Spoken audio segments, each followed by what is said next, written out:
안녕하세요. 오직 테슬라입니다. 테슬라 모델 Y를 기반으로 Y의 저가형, 그 다음 6인승 등으로 확장을 하고 있죠. 사실 전통적인 자동차 회사들이 하는 전략과는 다릅니다. 이게 과연 유효할까? 저는 시장에서 굉장히 장점을 보여주고 다른 자동차 회사들을 압도할 것이다 라고 생각을 합니다. 테슬라만이 취할 수 있는 굉장히 유리함이 있거든요. 그게 뭔지 생각을 해보죠.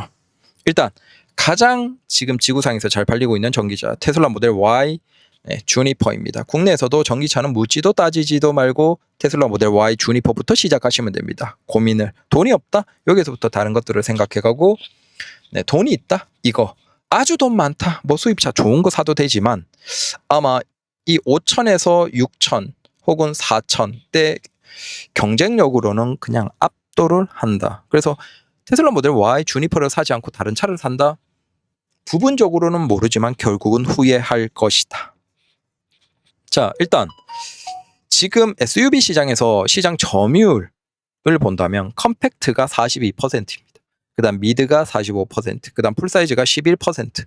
사실 우리가 테슬라 모델 Y L의 6인승을 보면서 왜 저게 넉넉하게 탈 수 있는 3열이 아닐까라고 생각하지만 굉장히 넉넉하게 탈 수 있는 3열은 사실 풀사이즈에 들어간다라고 할 때 그 시장은 11%밖에 되지 않는다라는 겁니다. 우리나라에 팔고 있는 국산 전기차 있죠. 3열 있는 그 큰 SUV. 그것도 미국에서는 공식적으로는 풀사이즈가 아닙니다. 미드 SUV 3열로 분류가 됩니다. 그거보다 더 커야 되는 거예요. 그래서 우리 입장에서는 테슬라 모델 YL의 3열이 아쉽지 않냐 라고 생각하지만 진짜 제대로 된 3열을 내놔봤자 당장 무슨 문제가 있죠? 그 시장 자체가 사실은 크지 않아요. 네. 그래서 컴팩트, 미드, 그 다음 풀사이즈라고 할 때 사실 시장은 이 정도 분류고 여기에서 조금의 다른 부분들이 있다. 요걸 이제 뒤에서 다시 길게 얘기해 볼게요. 자, 일단 전통적인 자동차 회사들이 왜 세그먼트를 자잘하게 나누냐라는 것에 대해서 GPT에게 물어봤습니다. 자, 크게 몇 가지가 있습니다. 1. 시장 점유율의 극대화. 예전에는 소형, 중형, 대형으로만 나뉘었지만 요즘은 SUV도 B, C, 쿠페형, 3열 등으로 매우 세분화한다. 이렇게 하면 소비자 취향의 빈틈을 최소화하고 더 많은 고객층을 확보할 수 있다. 자, 두 번째는 가격대별 계단 만들기. 비슷한 세그먼트지만 가격과 옵션을 다르게 해서 소비자가 상위 모델로 더 지출하도록 유도한다. 사실은 가장 큰 이유가 이 계단 만들기예요.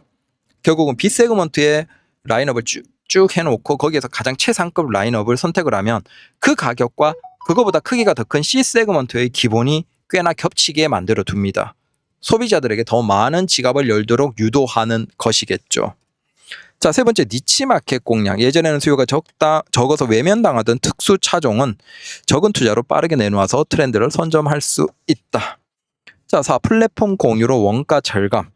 예전 같으면 이렇게 세그먼트가 다양하면 차종을 많이 늘리는 게 굉장히 비효율적이지만 지금은 모듈러 플랫폼으로 아주 많은 부분들은 공유를 한다. 그래서 차종은 많지만 개발비나 생산비가 크게 늘지 않아서 오히려 늘리는 게 유리하다라는 것이죠. 아주 이걸 잘하는 기업이 도요타 같은 경우죠. 도요타가 크게 보면 두 가지 플랫폼밖에 없어요. 근데 그 두 가지로 아주 소형부터 중형까지 대응을 하고 그다음 중형부터 대형까지 대응하는 성격이거든요. 그래서 그 두 가지 큰 플랫폼이 이제 다음 버전이 나오면서 개선이 되는 방식이죠. 자, 그다음 브랜드 파워 강화. 이 브랜드는 내가 원하는 어떤 차종도 있다. 브랜드 충성도의 강화. 특히 SUV, EV 시장이 급성장하면서 풀라인업 브랜드가 소비자 신뢰를 얻기 쉽다. 자, 이게 마찬가지죠. 한국에서 자동차를 시작할 때 바로 대형 시작하는 거 아니죠. 자, 소형, 경차부터 시작을 해서 조금 이제 여유가 생기고 나이가 들면 한 중형, 그리고 이제 더 들면 이제 대형, 준대형. 자, 이렇게 넘어가죠. 즉, 시작을 그 브랜드로 시작하면 천천히 그 브랜드에서 계속 위에 것까지 갈아타면서 인생 전반에서 브랜드에 대한 충성도가 생긴다라는 것이죠. 즉, 그러기 위해서는 모든 라인업이 대응이 되어 있어야 된다라는 거예요. 마찬가지로 경쟁사들을 견제하기 위해서도 경쟁사가 있는데 거기에 우리가 대응하는 차량이 없으면 안 되겠죠. 그래서 저 자동차 회사가 만드는 세그먼트가 시장이 존재하면 당연히 그게 돈은 안 되지만 다 따라서 만드는 거예요. 결국은 소비자 이탈 방지, 평균 가격 상승, 시장 지배력 확대. 자, 여기에서 소비자의 선택권보다는 세그먼트를 다양하게 늘리는 이유는 뭐다? 기업의 이익 극대화라고 보시면 된다라는 겁니다. 즉 글로벌의 자동차 회사들이 세그먼트를 다양하게 아주 세분화시키는 건 우리 소비자의 이점이 전혀 없어요. 물론 그게 선택권이 있지 않냐라고 생각하겠지만 우리가 뒤에서 다시 생각해보면 깨우치게 됩니다. 자, 한 사례. 폭스바겐의 경우를 보면 풀 라인업 전략을 쓰고 있다. 그래서 폭스바겐은 A 세그먼트부터 시작해서 F 세그먼트까지 모든 카테고리 모델을 배치한다. 심지어 거기에 뭐 해치백, SUV, 쿠페형 SUV, MPV, 전기차, 상용 밴 등 어떤 고객도 놓치지 않는다라는 전략. 그래서 이렇게 자잘하게 만들어 놓으면 세그먼트와 옵션 구성을 촘촘하게 해서 소비자가 조금씩 상위 모델로 업그레이드 하도록 유도를 한다. 이게 훨씬 수월하게 가능하다라는 것이죠. 자, 이제 다시 한번 와서 생각해 볼게요. 결국 세그먼트를 자잘하게 나누면 기업들이 수익의 극대화를 위해서 유리한데 지금 테슬라는 그게 아니죠. 이 모델 Y, SUV 하나의 세그먼트로 지금 어떻게 하고 있죠? 저가형을 곧 내놓습니다. 그리고 여기에서 조금 확장해서 사실은 같은 형태에서 조금 확장된 개념의 6인승이 나왔어요.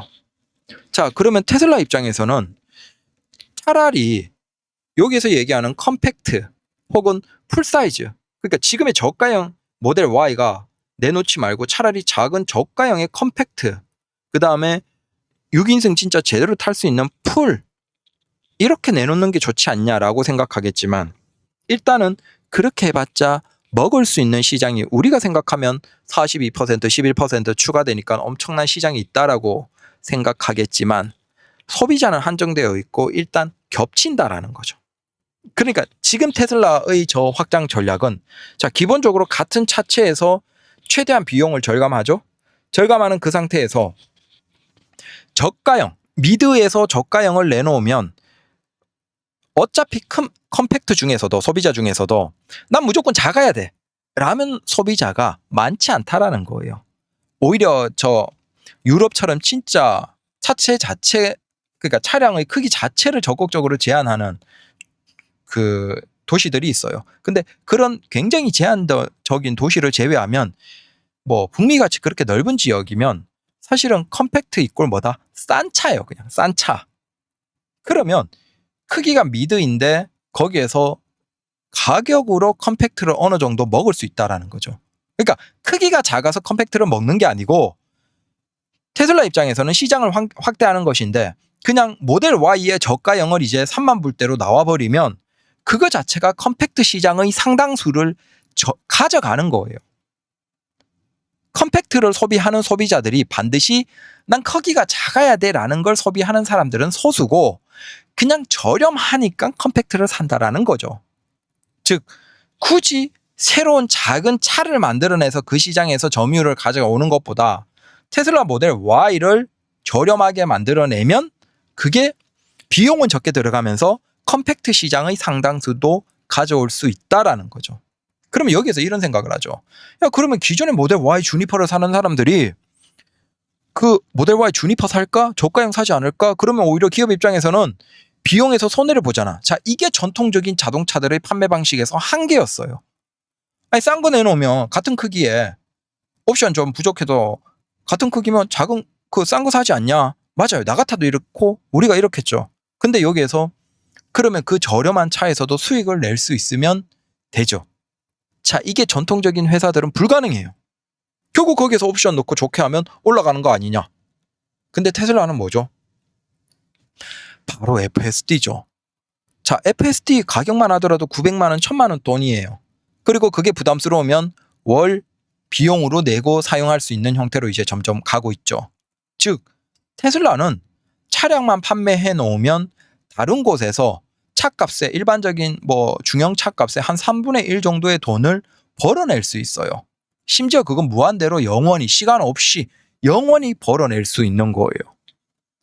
그러니까 테슬라 입장에서는 소형차를 만들어서 소형 시장에서 치고받고 싸울 필요가 없는 거예요. 새롭게 개발해서 그걸 물론 그 자동차도 아마 개발이 되어 있을 거예요. 나중에는 나오겠지만 지금 굳이 그거보다는 미드 시장을 압도적으로 장악하면서도 미드 시장 최대한 벌리는 거죠. 그럼 여기에서 저가형 나와서 저가형이 컴팩트 시장도 상당수 먹어가면서, 하지만 비록 가격은 저가지만 그 지금 FSD를 보면 돈 있는 X 같은 경우에는 한 절반 가까이가 FSD를 쓰고, 그 다음 일반적인 모델 3Y 같은 경우에는 한 10%에서 20% 사이가 FSD를 소비한다라고 얘기를 최근에 이제 거의 공식적으로 처음 나왔죠. 즉 최대한 테슬라 입장에서는 기존의 차량을 산 사람들 중에서도 FSD를 쓰기 위해서 유도를 하겠지만 결국 이용자가 자체가 증가해야 되는 거예요. 그 중에서 10%에서 20%가 지금 FSD를 쓰거든요. 그리고 시간이 지나서 FSD에 대해서 사람들이 점점 입소문, 경험, 자 이런 것들이 누적되면 더 많은 사람들이 소비를 하겠죠. 근데 거기에서 중요한 건 뭐예요? 바로 절대적인 차량 판매예요. 그러니까 테슬라 입장에서는 최대한 비용 지출을 줄이면서 같은 차체에서 싸게 만들어서 판매량 자체를, 시장을 더 장악하는데 그게 가장 거대한 미드 시장이죠. 그리고 미드 시장을 완벽하게 장악하는데 그게 컴팩트 시장도 먹는 거예요. 즉 42%의 시장을 왜 들어가지 않냐.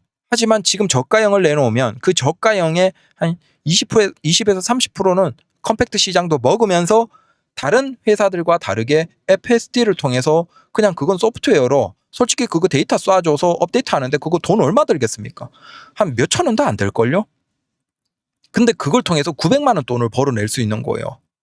즉 이 900만 원으로 만약에 차값을 4천만 원, 한 3,800만 원 일반적인 국가에 나온다라고 하면 거기에서 한 20%만 FSD를 사용을 해도 사실 테슬라 입장에서는 손해가 없는 거예요.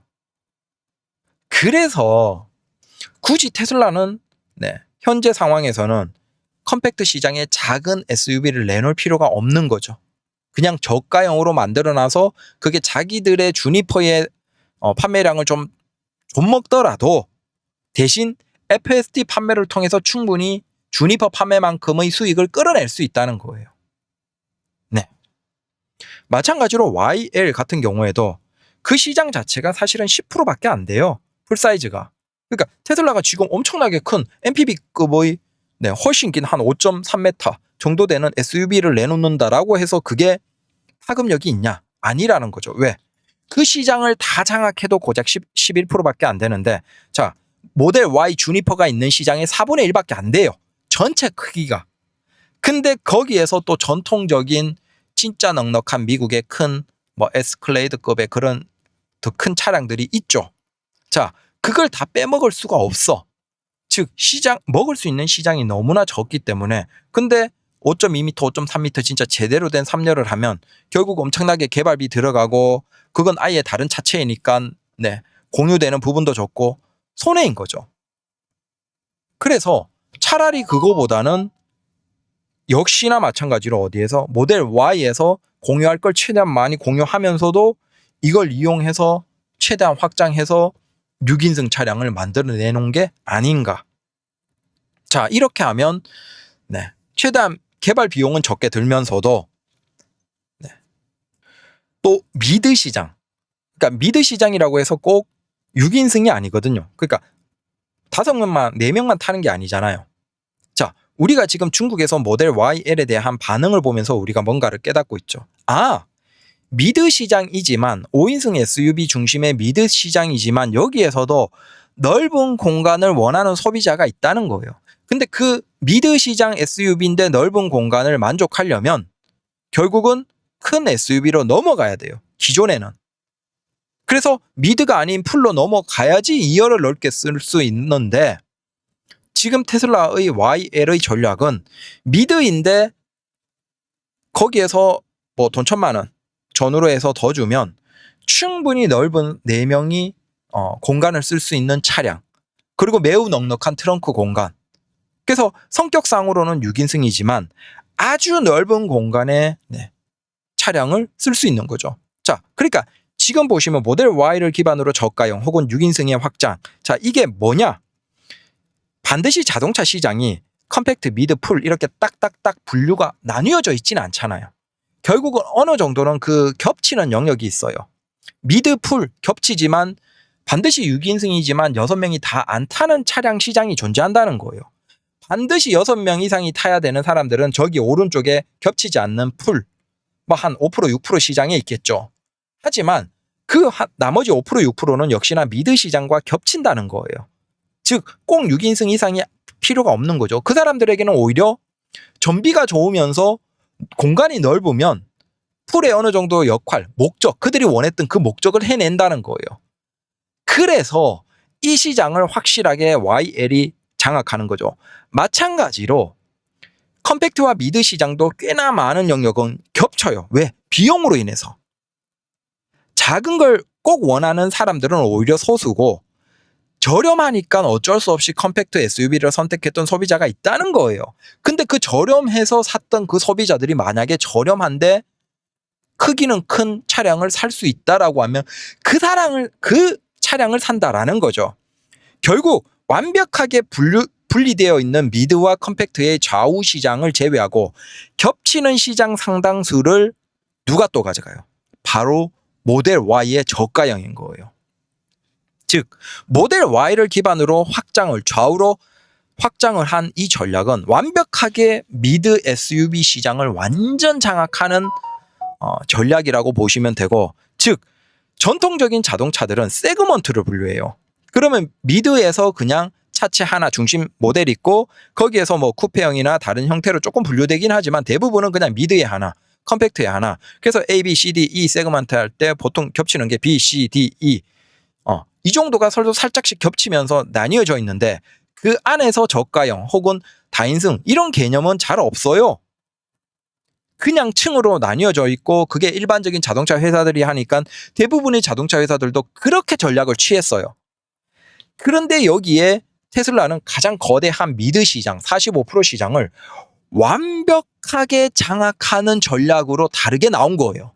자, 그러면 이제 테슬라 모델 Y의 이 강력하게 미드 시장을 장악하는 전략을 대응하려면 어떻게 해야 돼요?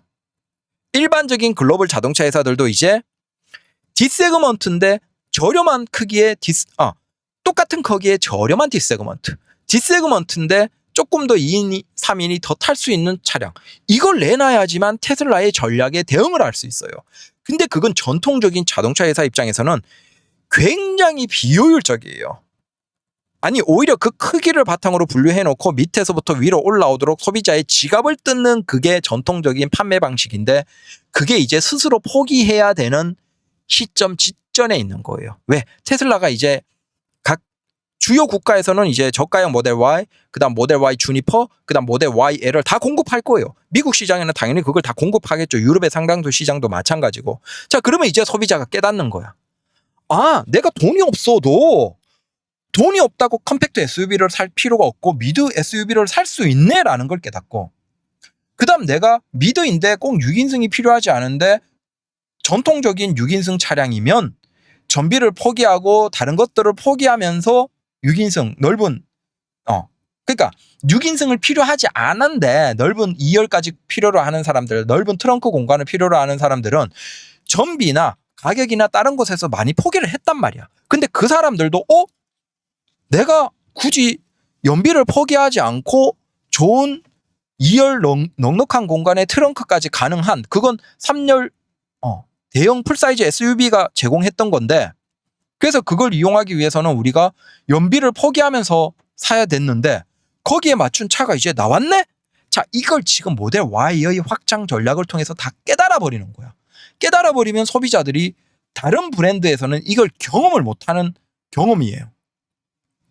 결국 테슬라 모델 Y의 이 전략은 시장 지배력이 압도적으로 올라간다라는 거예요. 이 미드 SUV 시장을 완전 장악하는 것이 될 것이다. 그러면 여기에서 테슬라는 서로 소위 얘기하는 카니발리 뭐라고 서로끼리 잡아먹는 그 문제가 발생하더라도 테슬라는 무슨 기술이 있어요? FSD를 적극적으로 경험하게 하고 그 소비가 20% 30%만 나와줘도 싸게 팔지만 아무런 문제가 없는 거예요. 자, 모델 Y 6인승이 제대로 된 6인승이 아니라서 제대로 된 그 풀사이즈만큼 돈을 못 받더라도 아무런 문제가 없다는 거예요. 다른 곳에서 수익화, 굉장히 거의 뭐 원가 감안하면 99%의 수익률을 보여주는 FSD잖아요. 이건 그냥 복사해줘서 뭐 데이터로 쏴주고 깔면 끝이니까 비용으로 보면 거의 0.01%도 안 돼요. 거의 900만 원 돈 거의 그 날로 먹는 거죠, 테슬라는. 그러니까 이게 다른 회사는 없기 때문에 이게 가능하고 이 기술이 존재하기 때문에 이렇게 전략을 취해도 손해분이 상쇄가 된다는 거예요.